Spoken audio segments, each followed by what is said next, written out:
नमस्कार दोस्तों, मैं हूं नीरज राणा और आप जुड़े हैं मन की बात में मेरे साथ। कुछ भी कहने से पहले मैं दुआ करता हूं सुशांत सिंह राजपूत जहां कहीं भी हों, भगवान उनकी आत्मा को शांति दे। कई सारे लोगों ने मुझसे कहा कि सुशांत केस के ऊपर वीडियो बनाएंगे। देखिए, जब से वो गए हैं उनके केस के ऊपर कई सारे वीडियोज़ बन चुके हैं। रही बात डेली अपडेट की, तो न्यूज़ चैनल के थ्रू और सोशल मीडिया के थ्रू हमें वो अपडेट मिल ही रही है। सो मुझे नहीं लगता इसके ऊपर कोई फर्दर वीडियो बनाना चाहिए। बट हाँ, जिस टॉपिक को मैं लेकर आया हूँ, मुझे लगता है इसके ऊपर वीडियो ज़रूर बनना चाहिए था, क्योंकि ये हमारे लिए बहुत इंपॉर्टेंट टॉपिक है अगर हम समझ सके तो। So let's start the topic, जो कि है blaming nepotism for Sushant demise is right और रॉन्ग। 14 जून 2020 को सुशांत सिंह का निधन हुआ। उसके बाद से ही बॉलीवुड से ट्वीट्स आना स्टार्ट हुए, रिएक्शंस आने स्टार्ट हुए। किसी ने कहा सुशांत मेरे कंधे पे आके रोता था, किसी ने कहा अगर उसने हमसे शेयर किया होता तो मे भी आज ये सिचुएशन ना होती, तो किसी ने कहा सॉरी इस वक्त में हम तुम्हारे साथ नहीं थे। देखिए, कुछ दिन पहले की ही बात है, अनुपमा पाठक जी जो कि भोजपुरी एक्ट्रेस हैं, उन्होंने भी सुसाइड किया। भगवान उनकी आत्मा को भी शांति दे। तो उनके अपने लास्ट वीडियो में कहना है कि जो लोग जाने के बाद सामने आते हैं तो वो लोग फेक लोग होते हैं, क्योंकि जब इन्होंने अपनी प्रॉब्लम अपने आसपास के लोगों से शेयर करी तो उन्होंने इनका ऑडियो बनाया और इधर से उधर शेयर किया तो लोगों ने इसका मजाक उड़ाया। लोगों ने कहा ये साइको है, लोगों ने इसकी बात को सीरियसली नहीं ली। तो उनका साफ साफ कहना है कि लोग आपकी बातों का मजाक उड़ाते हैं और आप इस दुनिया में अकेले हैं। एक बार ही आप वो वीडियो ज़रूर देखिएगा, आपको रियलिटी का पता लग जाएगा। बॉलीवुड से ही कई सारे लोगों ने कहा कि बॉलीवुड माफिया और नेपोटिज्म की करामात है, जिसकी वजह से सुशांत सिंह हमारे बीच में नहीं है। और इस बात को सुनने के बाद तो जनता के अंदर और भी ज़्यादा आक्रोश आ गया और उन्होंने अपना आक्रोश, अपना गुस्सा सोशल मीडिया के थ्रू निकाला, जहाँ पे उन्होंने बड़े स्टार्स को, स्टार किड्स को अनफॉलो करना स्टार्ट कर दिया। Mainly like Salman Khan, Karan Johar, Alia Bhatt, Sonam Kapoor.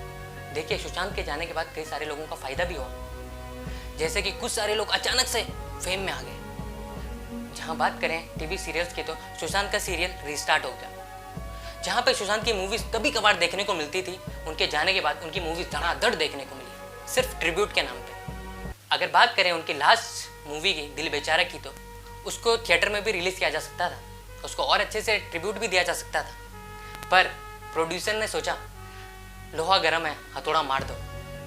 क्योंकि अभी जनता इमोशनल थी तो उन्होंने उस चीज़ का फ़ायदा उठाया और मूवी को अभी रिलीज़ कर दिया। देखिए, रिलीज़ कर दिया, उससे पैसा कमाया, इससे दिक्कत नहीं है, पर जो एक्सपेक्टेड प्रॉफिट लेके चल रहे थे और सुशांत के जाने के बाद अगर उस प्रॉफिट में बढ़ोतरी हुई है, तो आपको नहीं लगता उसका कुछ परसेंट सुशांत की फैमिली को भी मिलना चाहिए? अगर उनकी फैमिली को कुछ परसेंट मिलता है तो एक पल के लिए माना जा सकता है कि ये मूवी उनके लिए एक ट्रिब्यूट था। देखिए, जिनके बारे में मैं बात करना चाहता हूँ वो तो अब आते हैं, वो हैं फेसबुक और इंस्टा पेज के एडमिन्स और कुछ यूट्यूबर्स। ये वो लोग हैं जो भूल गए कि हमें जस्टिस की लड़ाई लड़नी है और ये हेट्रेड फैलाने लगे। जहाँ पे इन्हें कहना चाहिए था जस्टिस फॉर सुशांत, वहाँ पे ये कहने लगे सलमान खान ने सुशांत को बॉयकॉट किया है तो सलमान खान को बॉयकॉट करो, करण जौहर ने सुशांत को बॉयकॉट किया है तो करण जौहर को बॉयकॉट करो, आलिया भट्ट ने बोला है किल सुशांत तो आलिया भट्ट को बॉयकॉट करो, सोनम कपूर ने कहा है हुई सुशांत तो सोनम कपूर को बॉयकॉट करो। ऐसे ही इन्होंने कई सारे सेलिब्रिटी किड को बॉयकॉट कर दिया। देखिए, ड्राइव मूवी जो सुशांत सिंह की थी उसको प्रोड्यूस करण जौहर ने किया था, तो मुझे नहीं लगता कि करण जौहर ने सुशांत को बॉयकॉट किया था। देखिए, जहाँ पे बात करते हैं आलिया भट्ट ने किल सुशांत कहा था, आप ये वीडियो देखिए, आपको क्लियर हो जाएगा कि उन्होंने क्यों कहा था। Who would you kill, marry or hook up with? Ranbir Kapoor, Ranveer Singh, Sushant Singh Rajput. Marry Ranbir, kill Sushant, hook up with Ranbir. Okay then. Sorry Sushant. देखिए, सोशल मीडिया में इस वीडियो को कुछ इस तरीके से दिखाया गया जहाँ पे आलिया भट्ट को सिर्फ और सिर्फ नफरत मिले। सोशल मीडिया ने तो हद ही पार कर दी। यहाँ पे इन्होंने इतने फेक र्यूमर्स को स्प्रेड किया कि कहने क्या। एक र्यूमर तो ये था, मोदी जी ने अपनी ओथ सेरेमनी में सारे सेलिब्रिटी किड को बुलाया था बट आउटसाइडर्स को नहीं बुलाया था। जबकि सच्चाई ये है कि वहाँ पे सुशांत सिंह राजपूत भी मौजूद थे, वहाँ पे आयुष्मान खुराना भी मौजूद थे, वहाँ पे राजकुमार राव भी मौजूद थे। जब मैंने सोचा कि कमेंट सेक्शन में मैं बात रखूँ तो वहाँ पे लोग मोदी जी को भी कह रहे हैं कि बॉयकॉट मोदी जी, लोग मोदी जी को भी गाली दे रहे हैं। बताओ। वहीं एक र्यूमर आया सूरज पंचोली को लेकर, उसमें कहा गया कि सूरज पंचोली और सुशांत सिंह राजपूत की जो एक्स मैनेजर हैं दिशा सालियान, इन दोनों के बीच में रिलेशन था और दिशा प्रेग्नेंट थी। जब इस बारे में सुशांत को पता लगा तो सुशांत ने सूरज से उस बारे में बात की और क्योंकि सूरज की और सलमान खान की बॉन्डिंग अच्छी है, सो इस वजह से सलमान खान ने सुशांत को फटकारा और सुशांत को बॉयकॉट कर दिया। ये भी फेक र्यूमर्स। और इसका आपको लाइव एग्जांपल बताऊं तो मेरा क्लोज फ्रेंड जो कि ऐसी चीज़ों में बिलीव नहीं करता इजीली, वो भी इस पर बिलीव करने लगा।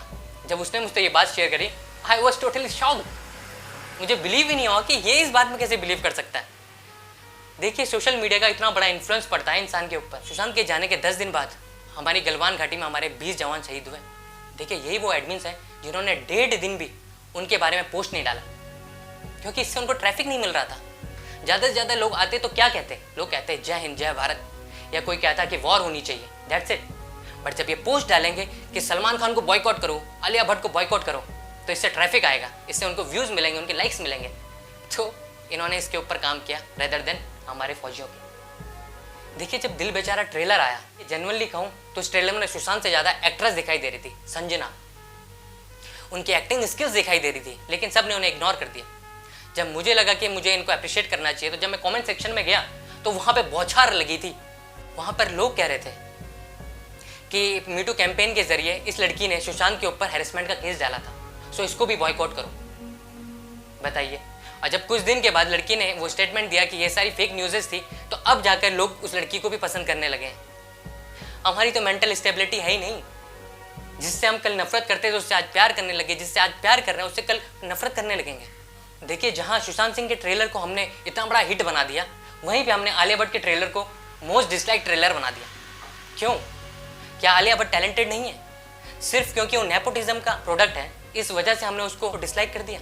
देखिए, काफ़ी सारे सेलिब्रिटी किड का खुद से कहना है कि हाँ, हमें इजीली मूवीज़ मिल जाती हैं, बट उनकी मूवीज़ को देखता कौन है? हम ही तो वो लोग हैं जो उनकी मूवीज़ को देखते हैं, उनके टैलेंट को देखते हैं, उनके वर्क को देखते हैं, तब जाकर हम उन्हें हिट बनाते हैं। वहीं बात करें अगर आउटसाइडर्स की, तो कई सारे आउटसाइडर्स हैं जो बहुत टैलेंटेड हैं, बट हम उनकी मूवीज़ ही नहीं देखते हैं। और हम उनकी मूवीज़ नहीं देखते हैं, सब कुछ करते हम हैं, और ब्लेम किस में डाल देते हैं? नेपोटिज्म के ऊपर, कि नेपोटिज्म की वजह से इनको फेम नहीं मिल रहा है। अरे फेम तो हमारी वजह से नहीं मिल रहा है ना।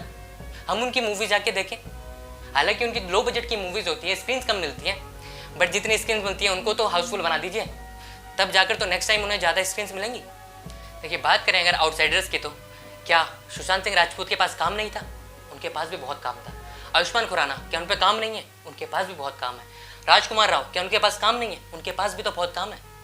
देखिए, अगर करण जौहर, बड़े बड़े जो प्रोडक्शन हाउस हैं, अगर वो उनको काम नहीं दे रहे हैं तो वो उनकी मर्जी है, पर क्या इन पे काम की कमी है?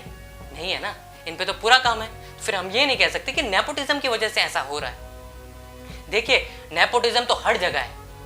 अगर बात करें अगर स्कूल कॉलेजेस की, तो वहाँ पे भी नेपोटिज्म है। बात करें अगर प्राइवेट सेक्टर की, तो वहाँ पे भी नेपोटिज्म है। बात करें गवर्नमेंट सेक्टर की, वहाँ पे भी नेपोटिज्म है। अगर बात करें हम अपने घर की, तो वहाँ पे भी नेपोटिज्म है।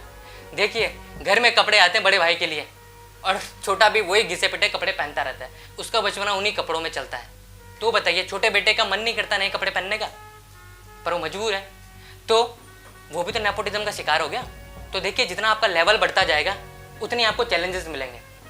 देखिए, मैं नेपोटिज्म को फेवर नहीं कर रहा हूँ, मैं भी चाहता हूँ नेपोटिज्म खत्म हो जाए, बट क्या आपको लगता है इंडिया के अंदर नेपोटिज्म खत्म हो सकता है? नेपोटिज्म, करप्शन, बिल्कुल नहीं। मुझे तो नहीं लगता है खत्म हो सकता है, क्योंकि हम खुद बदलना नहीं चाहते हैं और हम दूसरे को बदलना चाहते हैं। क्या ऐसा हो सकता है? पहले खुद के अंदर झांक के खुद को बदलिए, तब तो दूसरे को बदला जा सकता है। देखिए, सुशांत सिंह का केस अभी रिया चक्रवर्ती की ओर खिंच गया है। तो मान लीजिए अगर रिया चक्रवर्ती गिल्टी प्रूव हो जाती है कि उन्होंने सुशांत के ऊपर जादू टोना किया था, सुशांत के पैसे खाए थे, और इस वजह से सुशांत मजबूर हो गए सुसाइड करने पर, तो इसका मतलब रिया मर्डरर है, राइट? तो जब उस कंडीशन में हम रिया को मर्डर कह सकते हैं, तो मुझे तो लगता है अटेम्प्ट टू मर्डर का केस हम पे भी चलना चाहिए। हम भी तो यही कर रहे हैं। अगर मान लीजिए आलिया भट्ट भी ऐसे डिप्रेशन में आ जाती है, सूरज पंचोली भी ऐसे डिप्रेशन में आ जाता है, और स्टार किड भी ऐसे डिप्रेशन में आ जाते हैं, और ऐसा वो कुछ कर लेते हैं, तो उसका ब्लेम किस में आएगा? इसका ब्लेम हमारे पास आएगा? जी नहीं, हम तो पब्लिक है, हम तो भेड़ चाल में चलेंगे, हम पे कैसे ब्लेम आ सकता है? हम पे तो राइट टू एक्सप्रेस है, हम तो कुछ भी एक्सप्रेस कर सकते हैं। जिसको गाली देनी है गाली दे सकते हैं, नेगेटिविटी फैलानी है हम फैला सकते हैं। हम जनता है, जनता जनार्दन है। हम तो, हमें फर्क नहीं पड़ता कि हम किसी के लिए जस्टिस मांग रहे हैं या किसी के लिए हेट्रेड फैला रहे हैं, हमें फर्क नहीं पड़ता। हमारे स्क्रीन के आगे जो दिख गया हमने उस पर कमेंट कर दिया, भले ही वो ऑथेंटिक है या नहीं है, हमें फर्क नहीं पड़ता। तो मुझे तो लगता है ऐसे लोगों के ऊपर सीरियस एक्शन होना चाहिए, जो फेक र्यूमर्स को स्प्रेड करते हैं, जो बिना ऑथेंटिसिटी के चीज़ें पोस्ट कर देते हैं। इससे हम किसी के लिए जस्टिस नहीं मांग रहे हैं, इससे हम सिर्फ और सिर्फ हेट्रेड फैला रहे हैं, सिर्फ और सिर्फ नफरत फैला रहे हैं। क्या ये हमारा मकसद है? जय हिंद, जय भारत।